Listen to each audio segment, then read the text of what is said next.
श्रीमत्परं गम्भीर स्याद्वामोघलाञ्छनं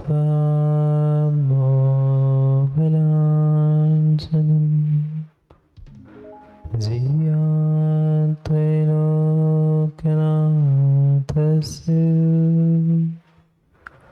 शासनं जिनशासनम्।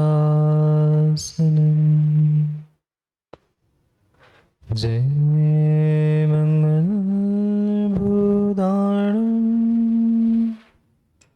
विमलाणं नारायणधनसुरमयारं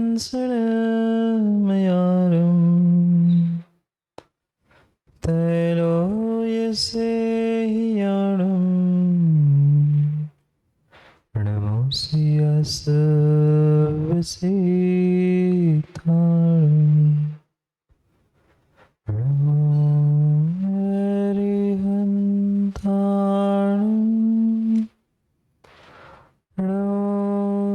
सिद्धाणं नमो आयर्याणं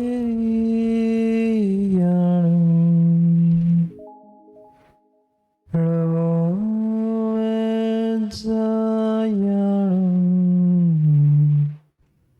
नमो लोभि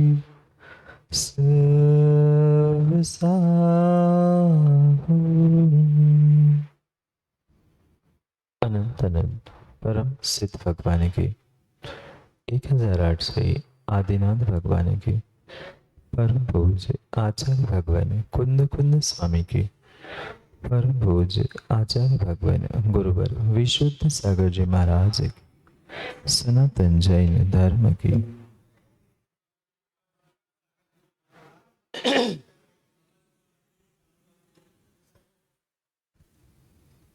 अंतिम देश वर्तमान स्वामी के शासन में हमसे विराजते हैं और उनकी ये पावन पीयूष देशना हम सभी के लिए परम उपकारी। अनादिकाल से हमारी आत्मा में जो जन्म जरा और मृत्यु रूपी रोग लगे, उन रोगों का उपशमन करने वाली कोई परम औषधि है तो वह एकमात्र यह जनवाणी है। भव्यात्मा, शायद वह पंक्तियां आपने सुनी होगी। राजेश भाई, पिंजड़े के पंछी रे तेरा दर्द न जाने कोई। जैसे एक पिंजड़े में फंसा हुआ पंछी है, दुनिया की प्रत्येक वस्तु देख तो रहा है पर उस प्रत्येक खुशी को अनुभूत नहीं कर पा। कारण मात्र और मात्र उसकी उस पिंजड़े की कैद है। वह दुनिया को देख रहा है, दुनिया उस पंछी को देख रही है, पर पंछी पर क्या बीत रही है वह पंछी ही जानता है। क्या आप लोगों ने कभी तोता को पिंजड़े में नहीं देखा? देखने वाले को तो बहुत अच्छा लग रहा था।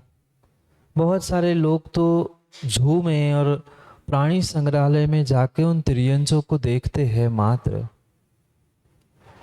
कभी उन तिर्यंचों को देखकर, उनकी उस पिंजड़े की कैद को देखकर कभी हमने ये चिंतन किया कि वो तो आज पिंजड़े में कैद दिख रहे हैं, दुनिया के सामने उनके लिए वे साखल बंदी है, पिंजड़े बने हैं, पर क्या मैं भी किसी कैद में नहीं हूं? क्या हमारी भी हालत उस पिंजड़े के पंछी के समान, उस संग्रहालय में जू में रखे हुए किसी तिर्यंच के समान नहीं है? माँ, बिल्कुल बिल्कुल वैसी ही कैद हमने प्राप्त की है अपने जीवन में। अंतर इतना है कुबेर जी, अंतर इतना है, उस पंछी के पिंजड़े को हर कोई देखता है पर हमारे कैद खाने को कोई नहीं देख पा। बुरी लग रही क्या? नहीं, हकीकत राजेश भाई यही है, हकीकत यही है। एक ऐसा पिंजड़ा हमने अपने इर्द गिर्द बना के रखा है, हम पूरा जीवन फड़फड़ाते रहते हैं, मैं इससे निकलूं, इससे निकलूं, पर नहीं निकल पाते। बिल्कुल बिल्कुल, यहाँ बैठे प्रत्येक जीव की यही स्थिति है।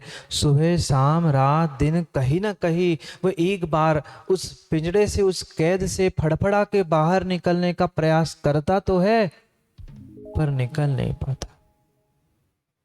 कारण कुछ और नहीं है, कारण कुछ और नहीं है। ये पर्याय और ये जो गतियां हमें बंधन में डालने वाली है, ये कर्मों का आश्रो बंध मैंने स्वयं किया है। कोई भगवान ने मुझे इंसान, कोई भगवान ने मुझे तिर्यंश, कोई भगवान ने मुझे देव नारकी नहीं बनाया। अगर इन चार गतियों में आज तक मैं भ्रमण करते आया हूं, तो उसके पीछे का कारण मेरी स्वयं की करतूती थी, मेरे स्वयं के ऐसे दुखदायी कार्य थे, जिसके कारण से आज तक मैं दुखी होता रहा। एक एक पर्याय में हमने दुख के अलावा आज तक कुछ भी नहीं भोगा, कुछ भी आज तक हमने नहीं भोगा है। चाहे निगोद के दुख हो, चाहे एक इंद्रिय, दो इंद्रिय, तीन इंद्रिय, चार इंद्रिय, पंचेंद्रिय बन के भी त्रियंश गति के दुख भोगे। नहीं भोगे क्या? भोगे है। कल परसों भी मैंने कहा था, माँ मायके से आए ना। कहाँ से आए आप लोग? भले ही किसी नगर को आप मायके मान लेना, पर सभी जीवों का कोई मायका है, तो वह निगोद है।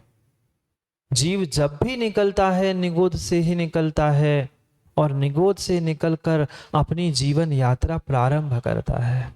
हर किसी ने की, हर किसी ने अपनी वह निगोद से यात्रा प्रारंभ की। कोई अपनी यात्रा के उस गंतव्य तो प्राप्त करके भगवत्ता को प्रकट कर चुके, और हम अभी तक वहां पहुंच ही नहीं पाए। क्योंकि जैसे ही दिन बदल जाते हैं, पुण्य का उदय आता है, हम बहुत आसानी से भूल जाते हैं कि हमने आज तक कितने दुख भोगे। ये हम भूल जाते हैं कि मेरी औकात क्या थी, मैंने कैसे चवन्नी अठन्नी 5-5 पैसे करके इकट्ठा किया है पुण्य, धन नहीं। धन तो ज्ञानचंद जी बहुत सारों जीवों को याद रहता है, मैंने कैसे पंजी पंजी इकट्ठा करके करोड़पति बना हूं, पर पंजी पंजी इकट्ठा करके मैंने पुण्य कैसे इकट्ठा किया है, शुभम शास्त्री, ये भी याद करने की आवश्यकता है। बिना पुण्य के आप यहाँ जिनवाणी सुनने के लिए नहीं बैठे, विश्वास मानना। जैन कुल में जन्मने वाले हजारों है, नहीं है छतरपुर में? हजारों सैकड़ों की तादाद में जैन कुल में जन्मने वाले हैं। कितने आ पा रहे हैं? मात्र मनुष्य बनना इतना ही पुण्य नहीं है। पुण्य तो है, पर मात्र इतना पुण्य नहीं है। सच्चा पुण्य वह पुण्यानुबंधी पुण्य होता है, जो मनुष्य पर्याय को मिलने के बाद भी अपने समय का, अपने पर्याय का, अपने प्रत्येक मिनट का सदुपयोग करते हुए अपने जीवन को बदलने का प्रयास करता है। क्योंकि कल भी हमने पढ़ा था, कर्म जोगते नरगति लहे, याद है ना? 13 नंबर के छंद को हमने पढ़ा था। 3 पद नरक गति के वर्णन करने वाले थे। अंतिम पद में पंडित जी ने कहा था, कर्म जोगते नरगति लहे। थोड़ा सा पुण्य का उदय आया, थोड़ा सा पुण्य का उदय आया और नरगति मिली, मनुष्य पर्याय मिली, पर क्या कर पाया आज तक? बचपन बीता, 55 बीता, 80-90 भी बीते। अब चिता पर बैठने का समय आया, फिर भी होश नहीं है व्यक्ति को कि मैं इंसान हूं, मैं एक जैन कुल में जन्मा धर्मात्मा हूं। मात्र मात्र माँ सोले के वस्त्र पहनकर सोले के भोजन कर लेना, धोती दुपट्टे सोले के पहनकर गोटू भाई अभिषेक पूजा कर लेना, इतना मात्र धर्मात्मा का परिचय नहीं है। ये बहिरंग क्रिया, ये अनात्मभूत लक्षण हो सकता है, पर भीतर अगर दया करुणा और दुख से बचने का निर्णय नहीं है, चतुर्गति संसार से बचने का निर्णय नहीं है, तो इंसान इंसान ही नहीं है, धर्मात्मा धर्मात्मा नहीं है। अपने आप को पहचानने की आवश्यकता है। कभी तो उस पिंजड़े में बैठे हुए पंछी को फड़फड़ाते हुए देखना और अपने आप को कभी उस स्थान पर महसूस करके हुए देख लेना, मैं कितना फड़फड़ाता हूं। माँ पिता का घर क्यों छोड़ के आए? क्या वहां रोटी नहीं मिलती थी? बोलो ना, मौन है आज। पिता के घर में रोटी कपड़े गहने का खाने पीने के लिए नहीं मिलता था? सब कुछ मिलता था ना। पर यही सोच के निकले थे कि चलो यहां से थोड़ा और सुख कहीं और किसी के घर में जाके मिलेगा। क्या मिल पाया सुख? नहीं मिल पाया। वहां से भी फड़फड़ाते फड़फड़ाते स्थान तो छोड़ दिया, स्थान भी बदल दिया, पर सुख नहीं मिल पाया। ऐसे ही प्रत्येक गति में मैंने फड़फड़ाते हुए सुख प्राप्त करने का प्रयास किया। चलो इस कैद से छूट जाऊं, मैं नरक में खूब भोग चुका हूं, अब बस अब मैं इंसान बनूंगा, दीक्षा लूंगा, भगवान बनूंगा, ये सोच के ही मैं नरकों से निकला था। पर जैसे यहां आता हूं, जैसे यहाँ के सुख सुविधा धन दौलत और पुण्य को उदय को देख देता हूं, सब भूल जाता हूं कि मेरी औकात क्या थी, मैं निकला कहां से था। दुनिया के हमने कितने सारे पिक्चर, कितनी मूवीज और क्या कुछ नहीं देख लिया। अपनी जीवन की यात्रा को कभी 1 घंटा सामयिक में आप अनुभूत तो करके देख लो। कैसे मैं नरक से निकला हूँगा, कैसे निगोद से निकलते हुए उस एक केंद्रीय वनस्पति अग्नि का एक आदि आदि पर्याय को प्राप्त किया, वहां दुख भोगे, वहां भी मैं फड़फड़ाता रहा, अब दुख छूटे, वहां से स्थानांतर किया, नहीं मिला। एक स्थान छोड़ा, दूसरा स्थान छोड़ा, एक गति छोड़ी, दूसरी, तीसरी, चौथी, पांचवी, जितनी गतियां थी सब गतियां, सब योनियां घूम चुके, पर लेश मात्र सुख नहीं मिला। ये तो विश्वास मानो पिछले कुछ पुण्य का उदय है कि अनु तुम इस पंचम काल में भी जैन कुल में मनुष्य बन के जन्मे हो। ये तीव्र पुण्य का उदय है, पर इससे भी तीव्र पुण्य का उदय तब तुम्हारा आएगा जब उस मनुष्य पर्याय को धन्य करने का, सार्थक करने का पुरुषार्थ आप त्याग और तपस्या से कर पाओ। पर समय कहाँ है महाराज? समय कहाँ है हमें आज? तो धन दौलत आदि को प्राप्त करने के अलावा समय कहाँ है? रहने के लिए घर में 4 व्यक्ति नहीं है और 4 मंजिल की बिल्डिंग बना के खड़ी की है, नहीं है। ऐसी स्थिति है। ऐसे भी घर में कमरे हैं, ऐसे भी घर में कमरे शिवपाल भाई जो बरसों खुलते नहीं होंगे, पर फिर भी लोगों को दिखाने के लिए 4 5 6 10 पता नहीं कितनी कितनी बड़ी बड़ी मंजिलें हमने बना ली। उन दिनों की याद करो जब एक छोटे से स्थान में बरसों तक तुम तड़पते थे। ये जितनी सुविधाएं और जितने महल अटारियां आपने बनाई हैं, किस लिए बनाई? क्या पुनः जन्म होगा? क्या पुनः जन्म होगा? ज्ञानचंद जी बुरी नहीं मानना, पर क्या उस महल अटारी में पुनः आपका जन्म होगा? जिस बंगलों में, जिस महलों में हम आज राज कर रहे हैं, क्या वहां दोबारा जन्म होगा? नहीं होगा। जन्म कहाँ हुआ? जन्म कहाँ हुआ? कुबेर जी, कुबेर है ना? जन्म कहाँ हुआ? बहुत बड़े महल में? मुझे विश्वास है नहीं हुआ होगा। कहीं छोटे से कमरे में, कहीं छोटे से खपरेल घर में ही बुजुर्गों का जन्म हुआ था। आज हम पुण्य के उदय में धन कमाकर बहुत बड़ी बड़ी मंजिल कब बना चुके। पर जितनी ऊंची हमारी वह मकान और बिल्डिंग है, उतनी ऊंची हमारी सोच और उतना ऊंचा हमारा पुण्य नहीं है। ये जो कुछ भी भोग रहे हो माँ, ये जो कुछ भी भोग रहे हो, मात्र बासी रोटी खा रहे हो। सत्य बोलते हैं गुड्डन भाई। बासी रोटी, बासी रोटी, बासी रोटी के अलावा, बासे भोजन के अलावा कुछ नहीं कर रहे हैं।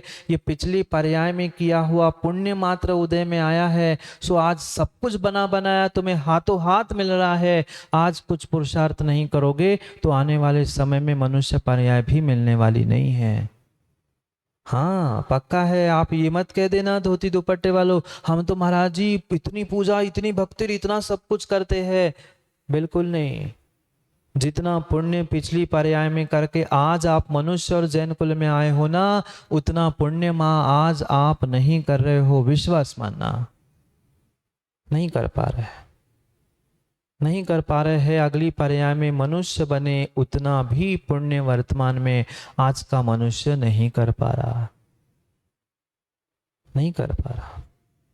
थोड़े सोचने विचार करने जैसी बात है कि महाराज हम इतना दान दे रहे, इतनी पूजा कर रहे, इतनी सब कुछ सेवा कर रहे और हमें कुछ नहीं मिलेगा क्या?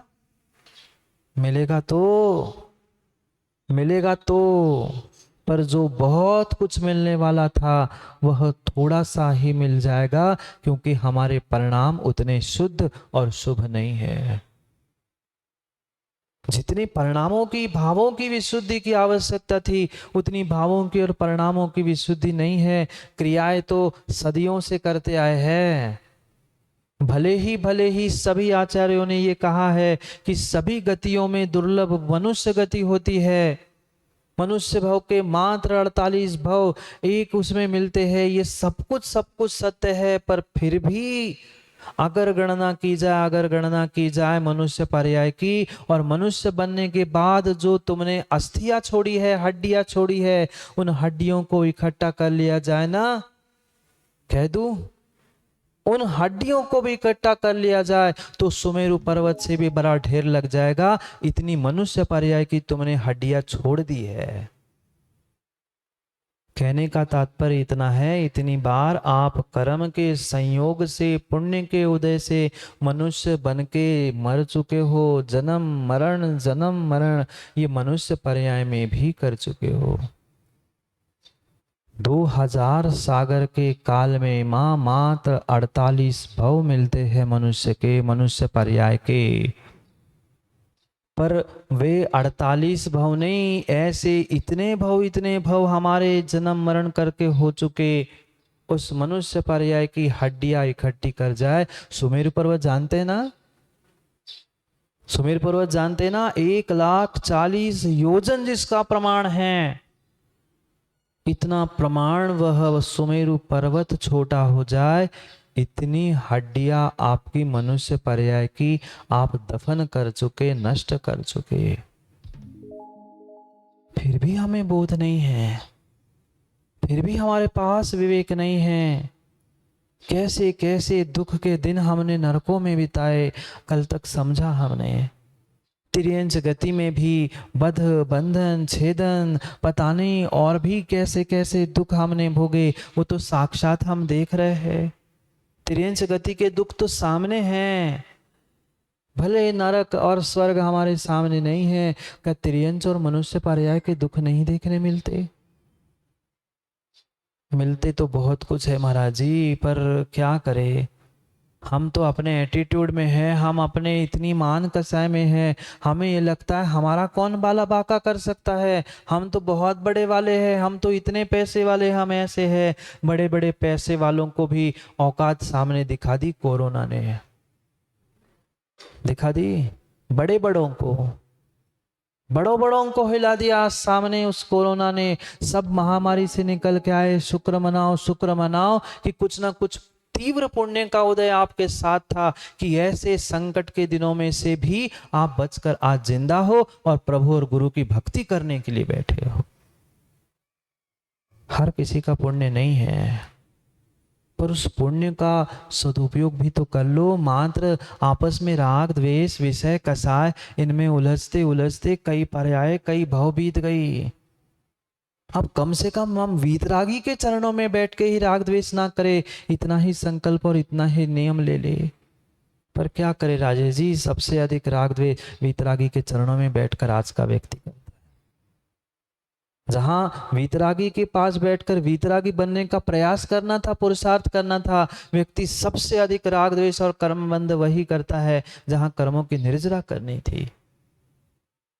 क्या करे, वीतरागी के चरणों में बैठ के वीतरागी जो हो गया है, एक त ज्यादा हो गया है, वे वीतरागी है और आधा त जुड़ गया है, सो बेचारे सब वित्तरागी बन गए हैं।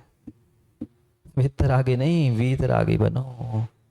वीतरागी बनने का प्रयास करो। मैं कहता हूं वीतरागी मत बनो, मत बनो, मत बनो वीतरागी, पर कम से कम वीतरागी के चरणों में बैठने की योग्यता तो बना के रख लो।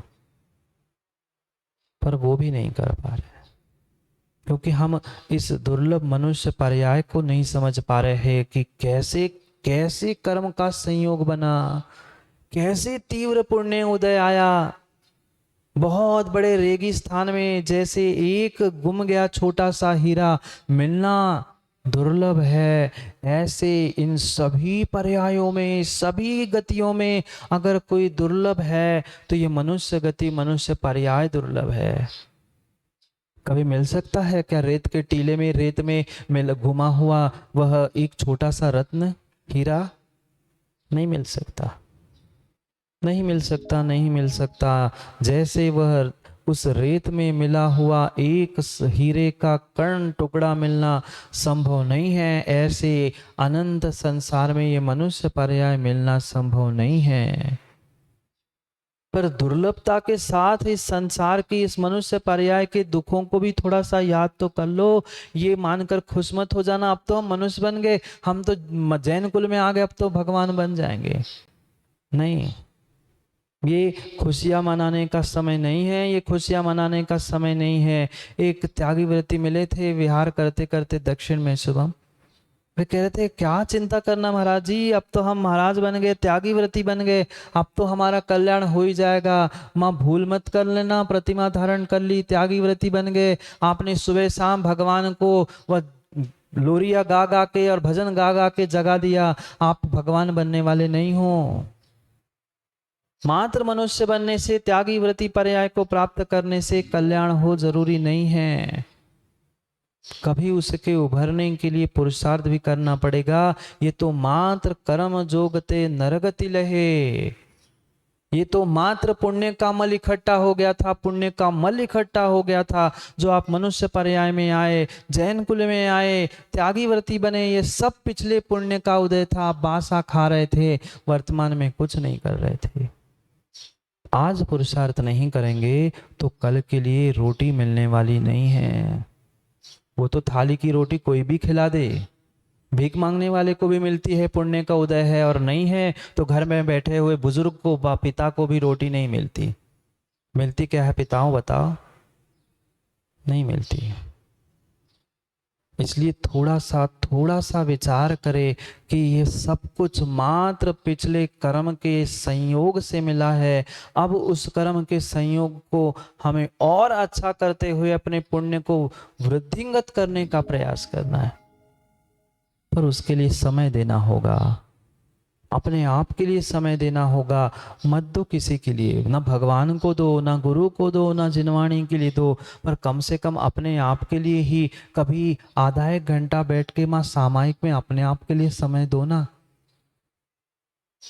कम से कम पिछली पर्याय की हमें याद नहीं है, ठीक है मान लिया, नरक गति की याद नहीं, तिर्यंश गति की याद नहीं, देव गति की, निगोद की, कहीं कहीं की याद नहीं है। कम से कम हमें अपने बचपन की, हमारे बचपन की, हमारे पुराने काल की उतनी तो घटनाओं को हम याद कर सकते हैं ना। कुछ मत करो, कुछ मत करो, बचपन से लेकर 55 तक और 55 से लेकर आज तक की अपनी उस जीवन यात्रा के बारे में चिंतन कर लेना कि मैंने इस छोटी सी खपरेल घर में जन्म लिया था, आज मैं इस 3, 5, 10 मंजिल के महल में बैठा हूं, किसकी बदौलत बैठा?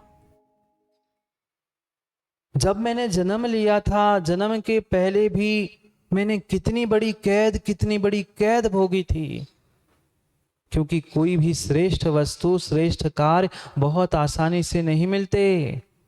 मनुष्य पर्याय मिलने वाली थी, जिससे साक्षात तुम्हें भगवत्ता मिलने वाली थी, ऐसी मनुष्य पर्याय भी प्राप्त करने के लिए 9 महीने मां के गर्भ में निकालने ही पड़ते हैं। किसको? मात्र आप हमको नहीं, जो बन चुके भगवान है ना, वे भी मां के गर्भ में रह के आए हैं। ठीक है, वो तो उनका अंतिम भाव था, इसलिए वे मल के पिंड से लिप्त नहीं थे, पर हम और आप तो थे। कभी उन क्षणों की याद की? भोग भोगते समय, इंद्रिय सुख भोगते समय व्यक्ति ये भूल जाता है कि मैं कर क्या रहा हूं, कितने जीवों की विराधना कर रहा हूं। पर ये जब दुख उदय में आते हैं तब समझ में आता है कि हाँ, कहीं ना कहीं मैंने किसी को दुख दिया है। हो ही नहीं सकते, कभी हो नहीं सकते राजकुमार जी, कभी हो ही नहीं सकते। वे गोबर से, मिट्टी से पोते जाते थे घर, और बालक धोखे से गिरता भी था तो हाथ पैर नहीं टूटते थे। आज खड़ा खड़ा चलता चलता आदमी फिसल जाता है और तुरंत हड्डी टूट जाती है। सब संवेदनाएं टूट चुकी है। कारण यही है कि जीव मात्र उस भौतिकता के साधनों को इकट्ठा करते हुए अपने आप को अमीर और बहुत बड़ा आदमी मान रहा है। पुण्य से कोई धर्मात्मा नहीं, धन से अपने आप को धर्मात्मा मान रहा है। सब समय बीत गया, सब समय बीत गया।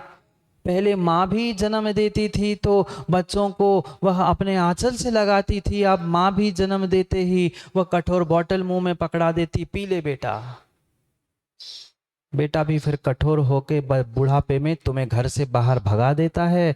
फिर रोती है, बिलखती है, माँ महाराज क्या करे। कठोरता दूसरे किसी ने नहीं सिखाई, संवेदनाएं नष्ट दूसरे किसी ने नहीं की है, आपने ही स्वयं की है। उसका ही प्रतिफल है। आज घूमने के लिए 4-4 मंजिल, 10-10 कमरे, 50-50 मकान लोगों ने बना लिए हैं। रहने के लिए तो एक मकान में नहीं रह पा रहे हैं, पर इधर प्लॉट अलग है, उधर मकान अलग है, उधर बंगला अलग है, वह कौन फार्म हाउस अलग बनाए हैं। कई लोगों ने तो तीर्थ क्षेत्रों में भी जगह खरीद के वहां बंगले बना लिए। रहेंगे कितने स्थान पर? रहेंगे कितने स्थान पे? एक समय में एक ही स्थान पे। पर फिर भी जगह जगह मकान बना के रखे। उन दिनों की याद करो ना, जब 9 महीने तुम एक माँ के गर्भ में सोए थे। कितना बड़ा, कितने स्क्वायर फीट की जगह थी, कितने एकड़ की जगह थी। आज तो सिर्फ फीट और वगैरह काम चलता ही नहीं, एकड़ और डेसिबल में ही काम चलता है। कितनी एकड़ जगह थी माँ के गर्भ में, माँ के पेट में? मात्र इंचों में फिट भी नहीं थी। ऐसे कैद खाने में 9 महीने बिताए हैं। जो पुण्यात्मा था वो 9 महीने 7 महीने में निकला, और जो और पापी था, ऐसे भी जीव होते, किसी को 10, किसी को 11 महीने भी लगते। कहाँ रहे थे? घर में माँ थोड़ा सा कचरा हो, थोड़ा सा कहीं कुछ कचरा उड़ के आ जाए, मल उड़ के आ जाए, दिन में 2-2 3-3 बार झाड़ू लगाते हैं ना? नहीं लगाते आप लोग? छतरपुर की माताएं झाड़ू नहीं लगाती? नहीं लगाते? एक बार तो कम से कम लगाते ही होंगे ना। झाड़ू पोंछा, इतनी सी भी धूल दिख जाए तो 10 बार वो झाड़ते हैं, पोंछते हैं। क्यों? महाराज जी, गंदे स्थान में कैसे रहेंगे? गंदे स्थान में कैसे रहेंगे? वहां तो पहले तो झाड़ू पोछा होता था, कमर टेढ़ी होती थी, दर्द नहीं होती थी। आज तो वैक्यूम क्लीनर खड़े ही होकर फर, सब साफ, पुण्य भी साफ और धूल भी साफ। ऐसी स्थिति, अब कमर पकड़ के बैठे हैं, सबके दर्द हो रही है पीठ। सोचो विचार करो, उस घर को, मकान को, कमरों को, भूमि को, एक एक वस्तु को साफ करना चाहते हैं। एक दिन आज पहने हुए वस्त्र गर्मी में दोबारा दूसरे दिन नहीं पहन सकते। पहन सकते? पसीना है महाराज जी, इतनी बदबू, इतनी गंदगी में कैसे वही वही कपड़े पहन सकते हैं? फिर जब एक दिन के कपड़े तुम दोबारा नहीं पहन सकते, थोड़ा सा विचार करो, 9 महीने माँ के गर्भ में खून, मांस, पीप, झूठन, पता नहीं कितने कितने मलों के साथ तुम रहे होंगे।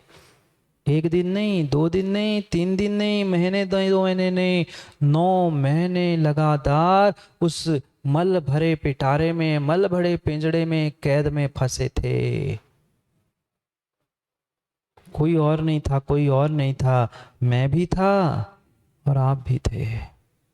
उसी में स्वाद आ रहा था, उसी में आनंद आ रहा था, उसमें ही मजा ले रहे थे कि चलो खुशी मना रहे थे, कम से कम मनुष्य पर्याय मिलेगी, मैं देवशास्त्र गुरु के पास जाऊंगा, मैं भगवान बनूंगा। पर जैसे ही जन्म लेता है सब भूल जाता है।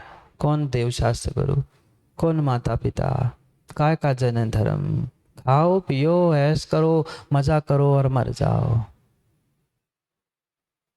थोड़ी थोड़ी उस कैद खाने की याद करो, जिस कैद खाने में मनुष्य ने 9 महीने बिताए हैं, मल के पिटारे में जिसने 9 महीने बिताए हैं, उसका थोड़ा सा तो विचार करो। आज कुछ दुख होता है, परेशानी होती है, कष्ट होता है, माँ कम से कम मुख से कह पा रहे हो, कह पा रहे ना? कोई कुछ कह जाता है तो हम उत्तर तो दे पा रहे हैं। कोई कुछ कह रहा है, अच्छा भी कह रहा है तो सुन पा रहे, बुरा कह रहा है सो सुन पा रहे हैं। पर वहां उस गर्भाशय में, माँ के गर्भ में 9 महीने क्या किसी को सुन पाए, किसी को कुछ कह पाए? पंचेंद्रिय थे ना, गर्भ से ही पंचेंद्रिय थे ना। जब से गर्भ में आए हैं तब से हमारी पंचेंद्रिय जाति नाम कर्म का उदय प्रारंभ हो चुका था। भले ही गर्भ से बाहर जन्म नहीं हुआ था, पर पंचेंद्रिय होने पर भी गूंगे बहरे की तरह पड़े रहे। गर्भ में क्या बोल पाता है जीव? नहीं। क्या सुन पाता है जीव? 5 इंद्रिया है, बराबर बराबर 5 इंद्रिया जीव के पास है, पर वो वहां कुछ नहीं कर पाता। रसना भी है पर किसी का स्वाद नहीं ले पाता। जो माँ के गर्भ से गर्भ तक, बच्चे के गर्भ तक लगी हुई नाल थी, उस नाल से माँ ने खाया हुआ जूठन खा रहा था। आज कोई दीपांशु दिवांशु तुम्हें मुख का ग्रास निकाल के थाली में रख के ले दे तो सुनते ही सबके मुंह ऐसे हो गए, घिन सी आ रही। देख के उल्टी आ जाए, सुन के सबके मुंह टेढ़े हो गए। फिर सोचो 9 महीने माँ के गर्भ में तुमने खाया क्या? माँ का झूठन ही तो खाया। जब माँ की लार मिली थी, बाकी सब कुछ मिलकर जो उसके गर्भ तक पहुंचा था, वही नाल से तुमने खाया था, ग्रहण किया था। 9 महीने जब से वह भोजन ग्रहण किया, तब से जीव ने मात्र माँ का झूठन खाया है। 9 महीने तक एक बार किसी का झूठन खाने की तो छोड़ दो, कोई उल्टी कर लेता है, रोड पे जाते जाते देख लेना, कोई एक अचानक से उल्टी कर लेता है, उसकी उल्टी देखकर ऐसे लगता है, कई बार तो उल्टी करने वाले को देख के उल्टी आती, उल्टी देख के उल्टी आती, हो ही जाती है। उसकी आवाज, उसकी गंध सुन के उल्टी आती है। और ऐसी जो खाई खाई उल्टी और वो मिला हुआ मल और झूठन खा खा के तू मोटे ताजे हुए हो माँ के गर्भ में। नहीं, मैं कुछ कह नहीं रहा हूं, पर बीते हुए उन दिनों की याद तो कर लो। ये सबके साथ बीती है, आप बीती बात बता रहा हूं, मेरे अकेले की, किसी अकेले की नहीं। कितनी कितनी झूठन खा खा के तुम मोटे ताजे हुए हो। इतना खाने के बाद भी, इतना खाने के बाद भी आज तुम्हारी भूख नहीं मिटी। कल नरकों की भूख भी समझी थी। मनुष्य पर्याय में भी 9 महीने माँ का झूठा खाया, नाल से खाते रहे, ग्रहण करते रहे, मोटे ताजे होते रहे, पर फिर भी ये विकल्प नहीं हुआ। ये लग रहा था माँ तो मेरी है ना, आप खा के बताओ झूठन किसी का, नहीं खा सकते, नहीं खा सकते, नहीं खा सकते। इतना बड़ा महल, इतना बड़ा मकान होने पर भी आज के लोगों को छोटा लगता है। फिर 9 महीने सिकुड़ कर उस माँ के गर्भ में जब रहे होंगे तो कितने दुख भोगे होंगे। सोने के लिए, लेटने के लिए, बैठने के लिए, सबके लिए अलग अलग व्यवस्था है। जाके देखो सबके घरों में, अपने अपने घरों में, दूसरों के घर में नहीं झांकना। नहीं तो पहुंच जाओ दूसरों के घरों में, इसके घर में क्या है, उसके घर में क्या है। अपने स्वयं के घर में झांक के देख लेना। बैठने के लिए अलग सोफा है, लेटने के लिए अलग गद्दा है, और रात्रि के विश्राम की अलग व्यवस्था है। पता नहीं कितने सारे व्यवस्थाएं की है। डाइनिंग रूम अलग है, वो बेडरूम अलग है, वो अलग अलग, सब कमरे अलग अलग रखे हैं। वहां तो डाइनिंग भी एक था, मल का विसर्जन भी वही था। जो मल का विसर्जन हो रहा था उसमें ही तो घूम रहा था। थोड़ा सा मल का टुकड़ा घर में पड़ जाए, घर के सामने गोबर का टुकड़ा पड़ जाए, तो आदमी 50 बार झाड़ू लगाता है, 4 बाल्टी पानी फेंकता है। तुम जन्म लेने के बाद तुम्हें कितने बार नहाना पड़ेगा, सोच लो, विचार कर लो। क्योंकि मल में ही तुम जन्मे हो, मल से ही तुम जन्मे हो। मां के गर्भ में मल के अलावा खून, पीप आदि मांस के अलावा था क्या? आप भी तो मात्र मांस के पिंड थे कुछ महीनों तक। फिर जैसे हाथ पैर आदि सब कुछ अंकुरित हुए, उसके बाद थोड़ा थोड़ा सा तुम्हारा जो क्रम क्रम से विकास होता रहा, कहीं झूठन खा के, कहीं उस मल में रह के। क्या ये दुख नहीं था? दुखी था, दुखी था, दुखी था। आज कोई बहुत अच्छा, बहुत अच्छा सोने के ग्लास में भी कुबेर आपको पानी पिला दे। सोने, आप कहीं गए, थकान लग रही थी, किसी से पानी मांगा, सोने का ग्लास तो था, पर ग्लास में थोड़ा सा बाहर मल लगा था, गोबर लगा था। आप पी लोगे पानी? क्यों माँ? ग्लास तो सोने का था, पानी फ्रिज का था, बिल्कुल चिल्ड था, बिल्कुल थकान मिट जाती, पर थोड़ा सा बाहर गोबर लगा था, मल तो बाहर लगा था ना, पानी तो अंदर से पीना था। क्या देर परेशानी थी? कोई नहीं पिएगा, कहेगा भाई पानी नहीं, चल जाएगा, पर ये गंदा ग्लास नहीं दो। ग्लास सोने का था, पर सोने के ग्लास में एक एक कण गोबर लगा था, वह तो तुम्हें मल दिख रहा था। फिर 9 महीने जिस मल में तुम रह के आए हो, वही खाया, वही निकाला, वही सब कुछ किया, वही सांस ली, सब कुछ वही करते रहे। वहां की दुख की याद क्यों नहीं कर रहे हो? यहाँ तो फिर भी कह पा रहे हो कि नहीं, ग्लास बदल के लाओ, ग्लास में गंदगी लगी है। फिर तुम पे जो गंदगी लगी थी, तुम जो मल में थे, गंदगी में थे, तब तब तो कहने के लिए तुम्हारे पास कुछ था ही नहीं। बस गूंगे बहरे बनकर सब झेल रहे थे। सोचो, विचार करो। पढ़ते हैं क्या कह रहे हैं दौलत राम जी अगले 14 नंबर के छंद में। क्योंकि कर्म जोगते नरगति लहे, नरगति तो मिल गई, पर नरगति के भी दुख कैसे है उसका बयान यहाँ पर किया जा रहा है। जिनको याद है वह साथ में पढ़ने का प्रयास करे पहली ढाल के 14 नंबर के छंद को। जननी उदर बस्यो नवमा, अंग सकुचते पामित्रा, निकसत जे दुख पाए घो, तिनको कहत न आवे और। कितने ज्ञानी हैं, एक एक शब्द हमने रट के रखा है। नहीं रटा माँ? रट के तो सब रखा है। और मैं तो कहता हूँ कैसी माँ है, कैसी माँ है, कैसी माँ है। इनने तो कभी वह दुख देखा नहीं, दुख अनुभूत नहीं किया। आपने तो वह जनन का दुख, जन्म देने का दुख स्वयं अनुभूत किया है, फिर भी उससे बचने का निर्णय नहीं कर पा रहे हैं, बचने का पुरुषार्थ नहीं कर पा रहे हैं। मात्र और मात्र चंद समय के इंद्रिय विषय, इंद्रिय भोगों के पीछे माँ 9 महीने तक वजन ढोने के लिए तैयार रहती है। वह 9 महीने वजन ढोने के बाद उन्हें जन्म देने के दुख को भी भोगने के लिए तैयार होती है। एक नहीं, दो नहीं, कई बार वो दुख भोगने के लिए तैयार है चंद इंद्रिय सुख के पीछे। इसका मतलब ये नहीं है कि मात्र आप इंद्रिय सुख भोगो और बच्चों को जन्म नहीं दो। आज की वह माँ सर्पिण है, बुरी नहीं मानना, और मान जाओ सो बहुत अच्छी बात है, कम से कम सुधार ही कर लो। आज की माँ तो वह स्वान और सर्पिण से भी गई बीती है, जो बच्चों को ही गर्भ में ही टुकड़े करके फेंकवाती है। आगम में आचार्य भगवंतों ने स्पष्ट रूप से लिखा है, जो गर्भपात कराता है कृतकारी तन्मोदना से, उसको जन्म भर जीवन भर तक सूतक लगता है। अगर धोखे से भी कभी किया हो, करने वालों की अनुमोदना की हो, तो उसके लिए प्रायश्चित अवश्य ले लेना। जीवन भर का सूतक लगा है। अरे तुमने साक्षात पंचेंद्रिय जीव का मर्डर कर दिया है।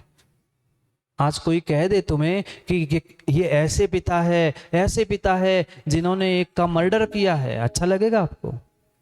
कोई आपको मर्डर करने के नाम पे सम्मानित करेगा तो अच्छा लगेगा?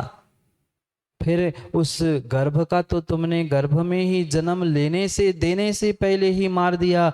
कितना बड़ा मर्डर किया, कितने बड़े आप वह मर्डर करने वाले कहलाए हैं। सोचो, विचार करो। वो सर्पिणी अच्छी क्यों कहा मां, पता है? सर्पिणी को अच्छा आपसे क्यों कह रहा हूं, पता है? वह सर्पिणी उस बच्चों को कम से कम जन्म देने के बाद जब भूख लगती है तब खा जाती है, और आज की इंसान की माँ ऐसी है, जन्म देने से पहले ही पेट में टुकड़े करके खा जाती है। कैसी निर्दयी माँ है, और किस बात की माँ है? कभी स्वप्न में भी माँ, कभी स्वप्न में भी गर्भपात करने का सोच मत लेना। भले ही वर्तमान के शासन को भूत चढ़ा है, पागलपन छाया है, वे कितनी फैमिली प्लानिंग की बातें करते हैं। अरे फैमिली प्लानिंग की बातें क्यों कर रहे हो? वासना का प्लानिंग करो ना। फैमिली प्लानिंग क्यों कर रहे हो? जिसका पुण्य है वो जन्म लेगा। अरे तुम्हें अपने आप पर, अपने विषय कसायों पर ही कंट्रोल नहीं है, उन जीवों को जन्म देने से क्यों वंचित कर रहे हो? उनको क्यों मार रहे हो? अपनी वासनाओं को मारो ना। वो स्वान व सर्पिणी अच्छी, बिल्ली अच्छी, वो जन्म के बाद खा जाते हैं। आप तो जन्म भी नहीं देने देते, उसको तो संसार को देखने भी नहीं देते। ठीक है, उस जीव का पाप का उदय था, कर्म का उदय था, सब नियोग संयोग सब ठीक है, पर उसका तो उदय आया, निर्जरा हो गई। तुमने तो बंध आश्रय कर लिया आने वाले समय के लिए। ये क्यों भूल जाते हो? कभी मत करना, कभी मत करना। करना क्या, स्वप्न में कभी विचार भी मत करना करने का। कृतकारिता अनुमोदना से पूर्ण रूप से त्याग कर लो।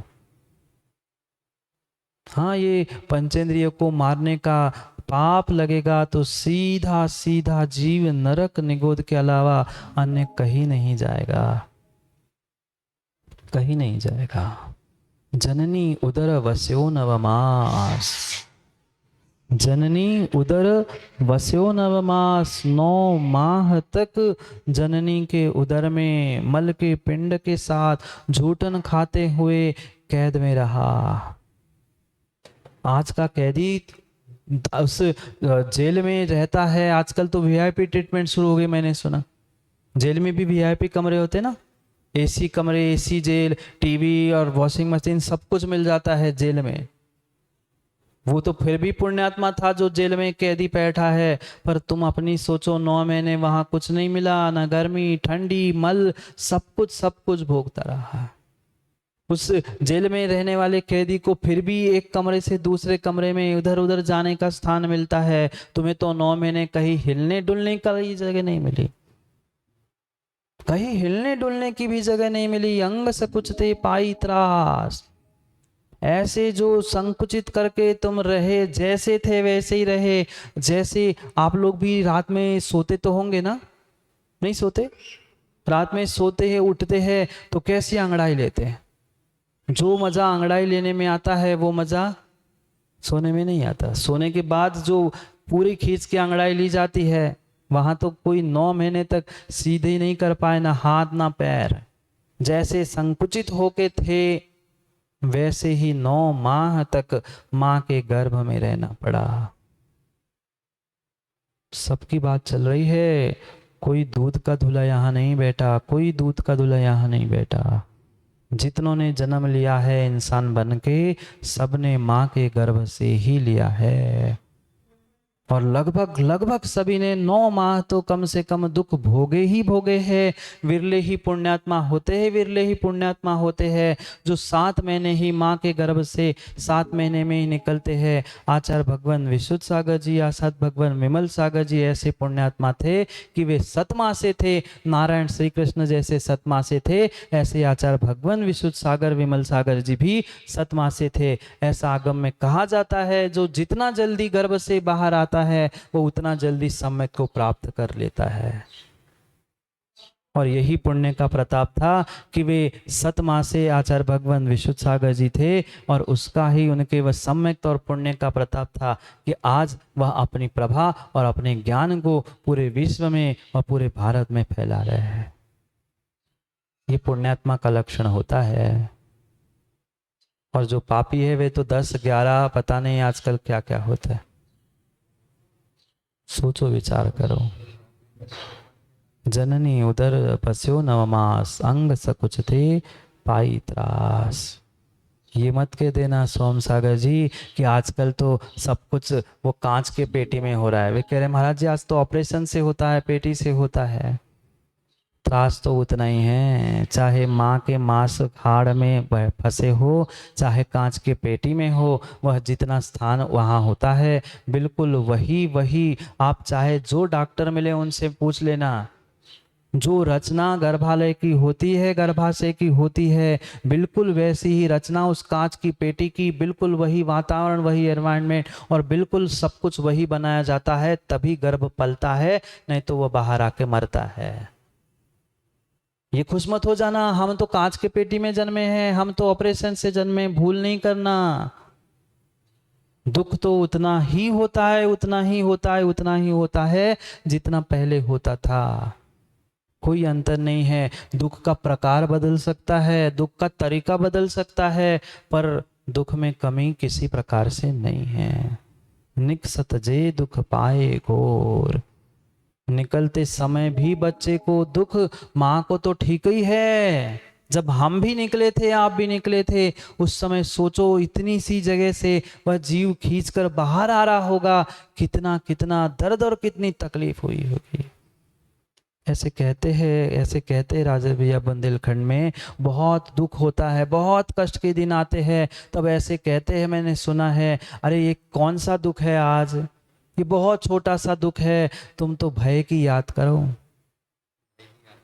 भय की याद आ जाए ना तो भय मिट जाए, ऐसे ही कहते हैं ना, भय की याद आ जाए तो भय मिट जाए।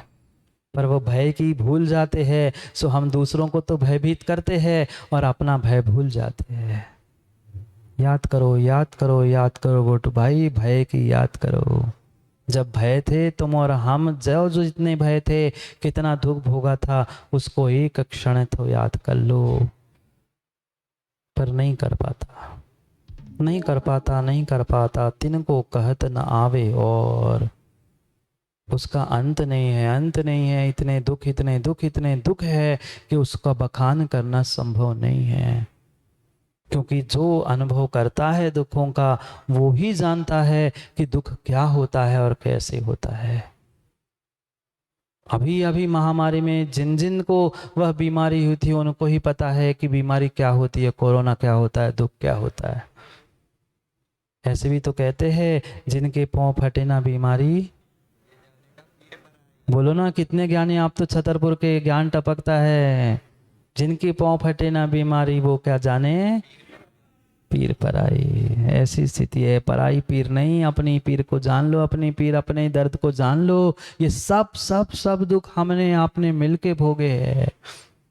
किसी ने आज, किसी ने कल, किसी ने परसों, किसी ने नरसों, आगे पीछे सबका जन्म हुआ है, और सबने सबने सबने यही जन्म के और गर्भ के दुख भोगे हैं, मनुष्य पर्याय में भी। फिर सोचो, जन्म के पहले ही इतने 9-9 महीने हमने दुख भोगे हैं, जन्म के बाद क्या दुख होंगे। जन्म के बाद भी दुख मिले, कैसे और कैसे दुख भोगे, उसको कल समझेंगे। क्या करे, घड़ी का समय जल्दी जल्दी हो जाता है, घड़ी का समय जल्दी जल्दी हो जाता है। ऐसी घड़ी और समय निकल जाएगा, पता नहीं चलेगा कब भय थे, कब भय थे और कब का भव, कुछ नहीं पता। कब जन्म हुआ, कब बचपन हुआ, कब बचपन के भी हुए, कोई ठिकाना नहीं है। इसलिए सोच समझकर निर्णय करो। 9 महीने की कैद बहुत बहुत बहुत कठिनाई से बिताई है। 1 2 4 6 महीने की कैद होती है, 15 दिन की कैद होती है, तो व्यक्ति तड़पता है, सोचता है, विचार करता है, कब निकलूं घर से, कब निकलूं कैद से। सबने अनुभव तो किया ही होगा ना, कोरोना में, लॉकडाउन में कितनी लट घलवे की डर थी, पर फिर भी भगत तो आदमी बाहर तना घूम ही आए 10 मिनट। छत से देखता चलो पुलिस चली गई तो मंदिर ही के बहाने निकल आए, कहीं से बहाने निकल आए। जब 2 4 महीने की वो लॉकडाउन की कैद ऐसी थी, जबकि घर था, मकान था, टीवी थे, मोबाइल थे, सब साधन थे, फिर भी 2 4 महीने की वो लॉकडाउन की कैद हम झेल नहीं पाए थे, कहीं ना कहीं से बाहर निकल ही आते। फिर सोचो 9 महीने लगातार माँ के गर्भ में कैसी कैद झेली होगी, कैसे दुख भोगे होंगे, मात्र फड़फड़ाते रहते होंगे, निकलने की कोशिश करते रहते होंगे, पर निकल नहीं पाते थे। चंद दिनों की, चंद महीने की लॉकडाउन की कैद हमारे लिए ऐसी थी, फिर 9 महीने की कैद, और उसका दुख कैसे कहा जा सकता है।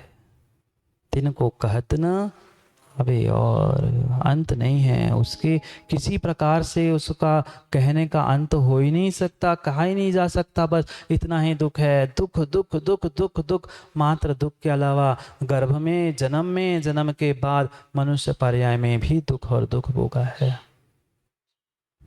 जाओ माताओं, समय हो गया है भोगने का कि दुख भोगने का। ये तो भोगते आए हैं, तथा कथित ये हमारे लिए सुख लगते हैं, पर घर परिवार ये सब दुख के ही निमित्त है। एक एक पई जो हमने 5 पैसा करके जोड़े हैं, वे धन की तो हमें कीमत है, पर 5 पई करके करके जो पुण्य इकट्ठा किया है, वो पुण्य इकट्ठा करके जो दुर्लभ मनुष्य पर्याय प्राप्त की है, उसका कम से कम बोध करो, विवेक रखो। ये कितनी दुर्लभ पर्याय मैंने मनुष्य की प्राप्त की है, कितनी दुर्लभ देव शास्त्र गुरु की संगति को मैंने प्राप्त किया, कितनी कितनी दुर्लभता से मैंने ये सब कुछ प्राप्त किया। कम से कम अभी समझो, अभी समझो। क्या पता कल किसका कैसा क्या समय आ जाए, कोई ठिकाना नहीं।